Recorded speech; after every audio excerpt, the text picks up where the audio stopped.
नमस्कार। आप देख रहे हैं स्टार बिहार न्यूज और मैं हूं रंजीत मिश्रा। मेरे साथ बिहार राज्य फार्मेसी काउंसिल के नवनिर्वाचित स्टेट मेंबर अरजेश राज श्रीवास्तव जी हैं और आज फार्मेसी एवं फार्मासिस्टों से जुड़ी समस्याओं पर चर्चा होगी। तो सबसे पहले आपका बहुत बहुत स्वागत है सर। धन्यवाद सर। आप बता रहे थे कि फार्मासिस्ट एवं फार्मेसी में बड़ी समस्या है, लोग परेशान हैं, छात्र परेशान है, क्या मामला है?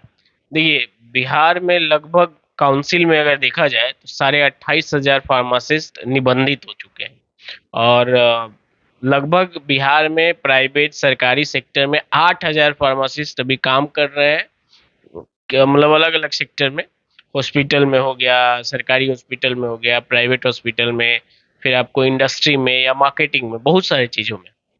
तो समस्याएं बहुत ज़्यादा है और सरकार इस समस्याओं के पीछे रीज़न है कि सरकार फार्मेसी एक्ट जो कि 1948 में इस देश का कानून है, उसका सही से अनुपालन नहीं करा रही, इसलिए दिक्कत है। जैसे बहाली का मामला है, आपको मैंने बताया था कि पिछले 6 महीने से बहाली का मामला अटका हुआ है। तो ये 6 महीना नहीं, बहाली का मामला कुछ ऐसा है कि बिहार में नियमित बहाली पहली बार 1999 में आई, उसका बहाली 2014 में हुआ। मतलब फिर 1999 में बहाली है और 2014 में बहाली हुई। हाँ, मतलब 14-15 सालों का बनवास फार्मासिस्टों को झेलना पड़ा। दूसरी बहाली नियमित 2006 में आई थी, उसकी बहाली पिछले साल हुई है और ये तीसरी बहाली नियमित आई है। ठीक है। और नियमित बहाली जब भी आती है तो योग्यता और अन्य मामलों को लेके ये बार बार कोर्ट को जाता है। जबकि फार्मेसी शिक्षा का जो संचालन होता है वो एक बॉडी है, भारत सरकार द्वारा बनाया गया है फार्मेसी एक्ट के अनुसार।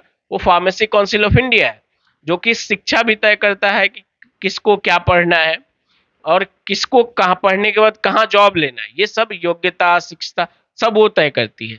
तो उसने स्पष्ट लिखा है फार्मेसी एक्ट में कि निबंधित फार्मासिस्ट वही है जिसका जो डिप्लोमा या बैचलर इन फार्मेसी किया है या एक नया कोर्स इंट्रोड्यूस हुआ फार्म डी, वो किया है। ये फार्मेसी एक्ट का 31 धारा में लिखा हुआ है, एकदम साफ साफ लिखा हुआ है कि और मतलब फार्मासिस्ट का जब बहाली होता है तो सरकार या कोई भी संस्था, प्राइवेट या सरकारी संस्था, निबंधित फार्मासिस्ट को लेती है।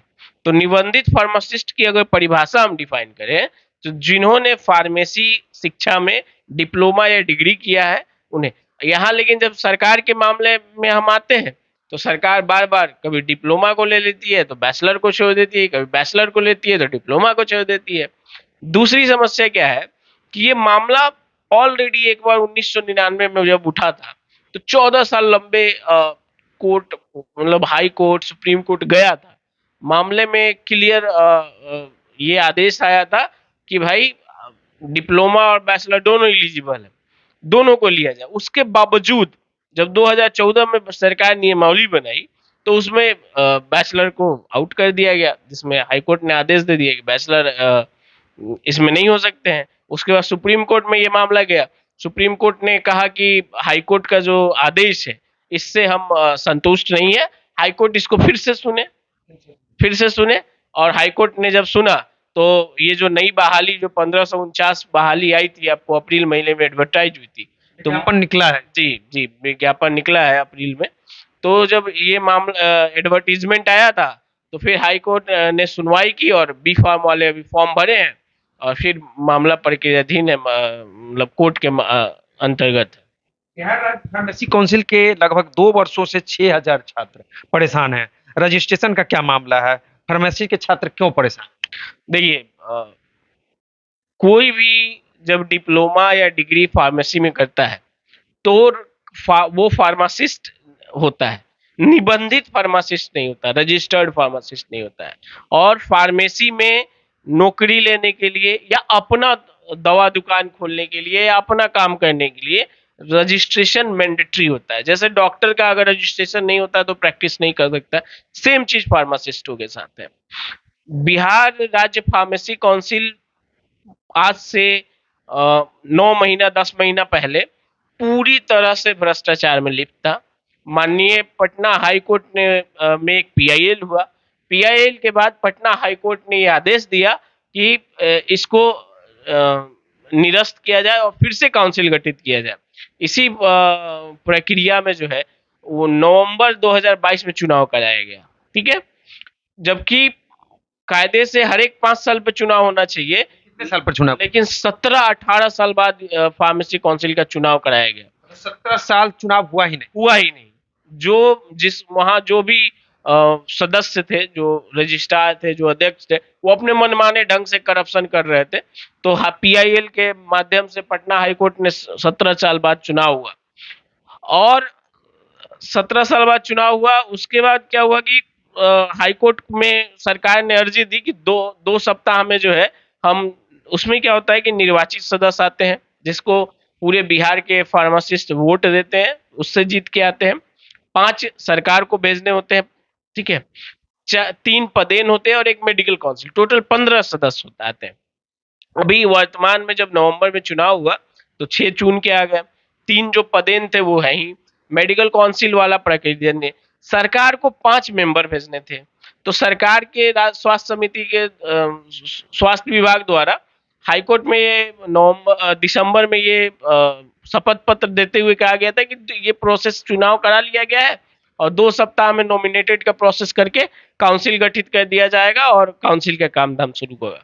लेकिन आज 9 महीने बीतने के बाद भी बिहार सरकार 5 सदस्य भेजने में असमर्थ है। स्वास्थ्य विभाग का क्या मामला है? स्वास्थ्य विभाग का यही हाल है क्या? आप लोग स्वास्थ्य विभाग को अंदर तक जानते हो? अब पता नहीं क्या है, मतलब ऑलरेडी, मतलब हर एक 7 दिन 8 दिन पे किया जा रहा है। हाँ, हम लोग आवेदन भी दे रहे हैं और प्रतिवेदन भी कर रहे हैं, मिल भी रहे हैं, उनसे कह भी रहे हैं कि साहब सुनिए। स्वास्थ्य मंत्री से मिले हैं कि नहीं? स्वास्थ्य मंत्री से मैंने पर्सनली दिसंबर में मिला था, जनवरी में मिला था। आज से 2-3 सप्ताह पहले जो है छात्र जब पूरे परेशान हो गए तो वो सचिवालय के पास गए। उसके बाद स्वास्थ्य मंत्री के आवास पे गए, स्वास्थ्य मंत्री से मुलाकात हुई। स्वास्थ्य मंत्री ने कहा कि 2 से 3 दिन में कर लिया गया जाएगा, लेकिन अभी तक नहीं हुआ है। डिप्टी सीएम बोल रहे हैं कि 2 से 3 दिन में कर लिया जाएगा, लेकिन मामला सुलझ नहीं। मामला सुलझ नहीं रहा है क्या? मंत्री डिप्टी सीएम भी है ना? जी जी जी जी, बिल्कुल। और सबसे बड़ी चीज क्या है कि जो रजिस्ट्रेशन है वो रजिस्ट्रेशन फरवरी 22 से बंद है। उससे पहले हुआ था, रोक लगा जिसके बाद बंद हुआ। फिर फरवरी के बाद इस मई 2023 में जो प्रभारी जो बनाया गया था, सरकार ने जो है ड्रग कंट्रोलर को यहाँ का रजिस्ट्रार बना दिया। तो उन्होंने कुछ शुरू किया, उन्होंने रजिस्ट्रेशन करना शुरू किया। फिर उन्होंने जब 1-2 महीने रजिस्ट्रेशन किया तो 100-150 रजिस्ट्रेशन किए होंगे। तो हम लोगों के पास छात्रों का ये कंप्लेन आने लगा कि वहाँ के जो कर्मचारी है वो पैसा ले रहे हैं, जो काउंसिल के हैं। हाँ, और वो पसंदीदा लोगों का कर रहे हैं, मतलब पिक एंड चूज की कहानी चल रही है। तो फिर हमारे एक मेंबर है प्रकाश झा जी ने, उन्होंने 6 अगस्त आई थिंक 6 अगस्त को, उससे पहले उन्होंने एक आवेदन दिया था। उसके बाद पीत पत्र जारी हुआ, पीत पत्र वहाँ के कर्मचारियों पर जारी हुआ कि क्रमवार हो। उसके बाद से मामला रुका पड़ा है। देखिए प्रॉब्लम क्या है, प्रॉब्लम ये है कि काउंसिल जो होती है वो सेल्फ गवर्निंग बॉडी होती है, उसमें सरकार का इंटरफेयर नहीं होता है। तो सेल्फ गवर्निंग बॉडी में क्या होता है कि रजिस्ट्रार का काउंसिल का सदस्य आ जाते हैं, अध्यक्ष चुने जाते हैं, उपाध्यक्ष चुने जाते हैं, उसकी एग्जीक्यूटिव चुनी जाती है। उसके बाद वो जो काउंसिल होता है वो रजिस्ट्रार की नियुक्ति करती है, और रजिस्ट्रार का काम रजिस्ट्रेशन करना होता है, काउंसिल के काम का धाम को देखना होता है, और वो फुल ड्यूटी है।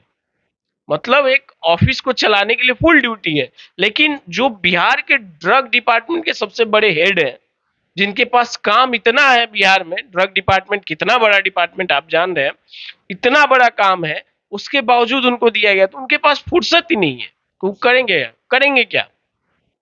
दूसरी चीज है कि 6-7 हजार फार्मासिस्टों का जो आवेदन है वो काउंसिल में पड़ा हुआ है रजिस्ट्रेशन के लिए।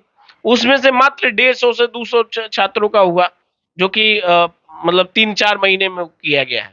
तो एक चीज समझ में नहीं आती है कि 6-7 हजार छात्र जाएंगे कहाँ। प्रॉब्लम क्या है कि हम लोग चूंकि चुनाव जीते हैं तो छात्र हमारे पास आते हैं, उन्हें लगता है कि हम, लेकिन प्रॉब्लम क्या है कि काउंसिल सदस्य रजिस्ट्रेशन नहीं कर सकते। हम लोग 6 आदमी जीत के आए हैं, नवंबर में हम लोग चुनाव जीते हैं, हमारे हाथ में कुछ है ही नहीं। जब तक काउंसिल गठित नहीं होगा, जब तक कोई अध्यक्ष नहीं बनेगा, जब तक रजिस्ट्रार नहीं बनेगा, तब तक हम लोग कुछ कर नहीं कर सकते। और वो चूंकि सरकारी पद पे वो लोग आसीन है, हम उनको कहते हैं तो वो उनकी सुनते नहीं है। आरबीएसके में कार्यरत फार्मासिस्टों के वेतन को लेकर है क्या है? देखिए, बिहार सरकार द्वारा जो है एनएचयूएम कार्यक्रम जो भारत सरकार की है, उसके में आरएबीएस के कार्यक्रम है। उसमें एक ही वैकेंसी में एक ही मतलब वैकेंसी आई थी, जिसमें 3 अलग अलग पद पे बहाली हुई थी, जिसमें आरबीएस के में आयुष डॉक्टर हुए थे, फार्मासिस्ट हुए थे, एएनएम की बहाली हुई थी। मामला क्या है कि उनकी जब बहाली हुई थी तो उनकी वेतन 12,000 के करीब में 12,500 थी। आप एक चीज बताइए, इस महंगाई के दौर में 12,500 में किसी की क्या हो सकती है? ठीक है। दूसरी चीज क्या है कि सेम विज्ञापन में जो आयुष डॉक्टर थे, उनकी कोविड में जो है सैलरी सीधे बढ़ा के जो एलोपैथिक डॉक्टर का जो कॉन्ट्रेक्चुअल वेतन है उतना कर दिया गया, मतलब 65-66 हजार रुपए कर दिया। हाँ, जबकि फार्मासिस्टों का जो वेतन है वो 12,500 था, और प्रति वर्ष उसमें एक स्कीम है कि 5% बढ़ता है। तो 5% बढ़ के अभी लगभग 18-19 हजार के करीब में हुआ। उसमें भी एक साल 16-17 का जो वित्तीय वर्ष है उसका 5% इंक्रीमेंट हर एक जिला में नहीं मिला है। तो दिक्कत क्या है कि एक ही विज्ञापन निकला, आपने एक उनके कॉन्ट्रेक्चुअल का जो बहाल वेतन है वो कर दिया। फार्मासिस्ट का कॉन्ट्रेक्चुअल वेतन 37,000 रुपए है। आप बेसिक कॉन्ट्रेक्चुअल वेतन भी फार्मासिस्ट को नहीं दे रहे हैं। इस मामले के लेकर कोर्ट में गया, कोर्ट ने कहा कि रिप्रेजेंटेशन दीजिए। दो दो फार्मासिस्ट आरबीएस के में जो काज कोर्ट गए, जजमेंट भी आया, आवेदन भी दिया गया, लेकिन विभाग नहीं सुनवाई कर रही है। दूसरा, नियमित फार्मासिस्ट की जो बात है, उसमें देखिए भारत सरकार ने अलग अलग नोटिफिकेशन दिया जिसमें फार्मासिस्टों को पे ग्रेड 4800 करने की बात कही गई है। बिहार सरकार ने 2800 पे ग्रेड पे यहाँ बहाली जो पहली बहाली होती है 3 साल 4 साल 2014 में बहाली हुई, तो आप लगभग 10 साल होने जा रहे हैं। तो इन्होंने कोर्ट में केस किया, कोर्ट ने आदेश दिया, फिर विभाग को रिप्रेजेंटेशन दिए। अभी हाल फिलहाल में 1 सप्ताह पहले वित्त विभाग ने इनके रिप्रेजेंटेशन को इनकार कर दिया। तो फार्मासिस्टों की ये स्थिति है, जो नियमित कार्यरत है उनकी वेतन 2800 पे ग्रेड में, जबकि कायदे से इतने काम करने के बाद 4200 हो जाना चाहिए था। जो बिहार सरकार को दिन रात एक दर के आरबीएस के में काम कर रहे हैं, उनकी वेतन मतलब एक सामान्य आदमी के वेतन से कम है। अब बताइए, आप लोग जो है लीडर है, अब क्या करेंगे फार्मासिस्टों के लिए? देखिए, हम तो निरंतर, हम और हमारी टीम, हम लोग अखिल भारतीय फार्मासिस्ट एसोसिएशन के हम प्रदेश अध्यक्ष भी हैं, काउंसिल मेंबर भी, निरंतर हम लोग प्रयास कर रहे हैं। चूंकि प्रॉब्लम क्या है, आपका सुन नहीं रही है, सुन नहीं, क्या करेंगे आप? हम लोग निरंतर प्रदर्शन करते हैं। हम लोग मामले को कोर्ट में लेके गए हुए हैं, जैसे बहाली के मामला है जिसमें शैक्षणिक योग्यता है, वो कोर्ट में हम लोग गए हुए हैं। सैलरी का मैटर, उसमें भी फार्मासिस्ट लोग कोर्ट गए हुए हैं। तो हम लोग कोर्ट से हो, रोड से हो, धरने से हो, प्रदर्शन से हो, मिलने से हो, हम लोग हर एक मोर्चे पे लगे हुए हैं। लेकिन प्रॉब्लम क्या है कि बिहार ही नहीं, पूरे भारत के स्वास्थ्य सिस्टम जो है वो एक लचर व्यवस्था। लचर मेडिकल माफिया के अंदर में है। मतलब फार्मासिस्टों का रोल मेडिकल सिस्टम से गायब कर दिया गया है। आधा रोल डॉक्टर निभा देते हैं और बचा कुचा रोल नर्स। जबकि फार्मेसी एक्ट में साफ साफ है कि दवा का जो वितरण होगा, भंडारण होगा या संचार, जो भी दवा संबंधित कार्य होगा वो फार्मासिस्ट द्वारा किया जाएगा। अब देखिए, बिहार रिटेल दुकान जो होता है वो बिना फार्मासिस्ट के नहीं खोलना है। बिहार में पता है आपको सरकारी आंकड़ा क्या कहता है? लगभग 40 से 45 हजार दवा दुकान है लाइसेंस वाला। और बाकी सारे जो है फर्जी। अब उसमें फार्मासिस्ट जो कायदे से दिखा जाए तो हर एक साल 7 से 8 हजार रिन्यूअल कराते हैं। तो 8 हजार फार्मासिस्ट रिन्यूअल कराते हैं, 40 से 45 हजार दवा दुकान है। 36,000 क्या? ये तो आंकड़ा ही कह रहा है, ये सरकारी आंकड़ा कहता है। उसके बाद ये तो 40 हजार दिख रहे हैं ना। आप जिस मोहल्ले में है, इस मोहल्ले से मेन रोड तक चल जाइए, आपको इसी मोहल्ले में 10-15 दुकान दिख जाएंगे। तो उसमें एक से दो हमको लगता है लाइसेंस स्टार्ट होंगे, बाकी फर्जी होंगे। तो बिहार सरकार या विभाग जो है स्वास्थ्य विभाग, लोगों के स्वास्थ्य, अब जैसे कोविड में स्टेरॉइड के ओवरडोज की वजह से लोगों का आंख निकालना पड़ा, या बहुत सारे दवा के ओवरडोज की वजह से बहुत सारा साइड इफेक्ट देखना पड़ा। क्यों हुआ भाई? क्योंकि दवा से का जो एक्सपर्ट है उसको आप रख नहीं रहे हैं। तो दवा जैसे देखिए, मेडिकल सिस्टम में जो होता है, डॉक्टर डायग्नोसिस करते हैं और मॉलिक्यूल लिखते हैं कि पैरासीटामोल लेना है। फार्मासिस्ट की ये पढ़ाई होती है कि वो पैरासीटामोल 500 mg लेना है, कितनी बार लेना है, ये तय फार्मासिस्ट को करना होता है, उनके आयु, उनके वजन, उनके फिजियोलॉजी को देख के। यही सिस्टम बिहार में पूरे प्रैक्टिस में नहीं है, जिस वजह से दवाओं का मिसप्रयोग हो रहा है और लोग मतलब जैसे एंटीबायोटिक रेसिस्टेंस बीमारी से ग्रसित हो रहे हैं, मतलब कह सकते हैं डोज सही से मालूम नहीं है, जिसके चलते लोग बीमारी से ग्रसित। जी बिल्कुल, जैसे एंटीबायोटिक रेसिस्टेंस अभी हो रहा है, उसमें क्या हो रहा है कि लोग को सर्दी खांसी होता है, नॉर्मल दवा दुकान पे गए, दवा दुकानदार को कुछ पता नहीं है, वो निकाल के मेन मेडिसिन के साथ साथ सपोर्टिंग में एंटीबायोटिक दे देते हैं। प्रॉब्लम क्या होता है कि उनकी बॉडी उस एंटीबायोटिक को लेते लेते उतनी पावर की आदी हो जाती है, जिसको रेसिस्टेंस कहते हैं।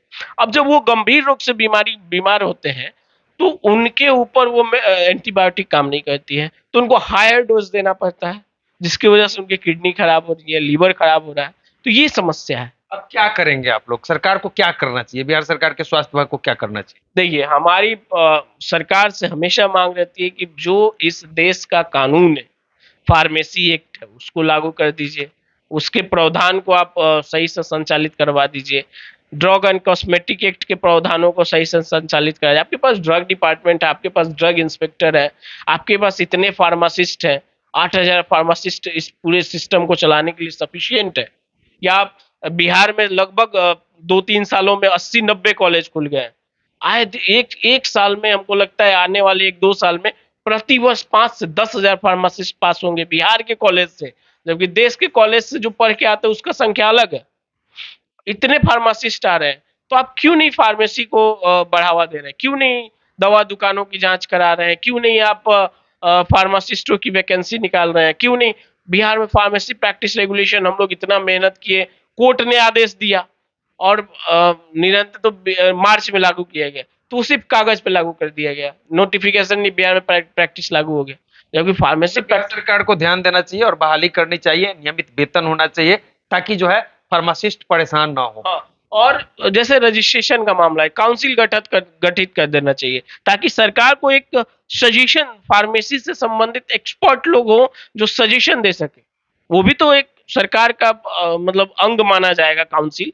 तो वहां के जो लोग होंगे, जो अध्यक्ष होंगे, रजिस्ट्रार होंगे, वो सरकार को तो कम से कम फार्मेसी से संबंधित ये दे सकते हैं। सही जानकारी, सही सलाह देंगे। तो चलिए इस वीडियो को हम यहीं समाप्त करते हैं। ये है राजशेखर जी, राज श्रीवास्तव जी, और फार्मासिस्ट एवं फार्मास्यूटिकल से जुड़े संबंधित मामलों पर चर्चा हो रही थी। तो हमसे जुड़ने के लिए आपको बहुत बहुत धन्यवाद। इस वीडियो पर आपकी क्या प्रतिक्रिया है, कमेंट करके जरूर बताइएगा। देखते रहिए स्टार बिहार न्यूज। बहुत बहुत धन्यवाद।